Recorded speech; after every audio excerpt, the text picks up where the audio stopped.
Qu'est-ce qu'un four à chaux? La chaux est une poudre obtenue par la cuisson du calcaire. Elle est utilisée dans de nombreux domaines, notamment dans le secteur du bâtiment. La production de chaux a débuté sur l'île dès le début de la colonisation, avec l'arrivée de la Compagnie française des Indes orientales en 1664, donc bien avant la culture de la canne à sucre par exemple. L'île étant volcanique, elle ne possède pas de calcaire. Cette ressource est donc cherchée dans l'océan en récoltant des coraux. Les zingades, radeaux confectionnés avec des tiges de choca, servaient à transporter les coraux du lagon jusqu'au rivage. Autrefois, il était légal d'exploiter le corail. Celui-ci était acheminé vers les fours à chaux, où l'on alternait des couches de coraux et de bois placées au-dessus d'un brasier intense maintenu pendant une journée entière. La cuisson produisait de l'oxyde de calcium, autrement dit de la chaux vive.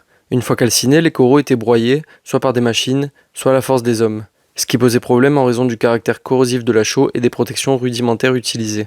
Pour leurs pieds, ils n'avaient rien ou des chaussons faits de plusieurs couches de goni, remplacées chaque jour. La poudre obtenue servait en agriculture pour réduire l'acidité des sols, pour clarifier le jus de canne, mais elle était surtout utilisée dans la construction en tant que mortier permettant d'assembler les pierres. Cette industrie a accompagné le développement de la Réunion, contribuant aux édifices religieux, aux bâtiments coloniaux et même au pont du chemin de fer du Petit Train à la fin des années 1800.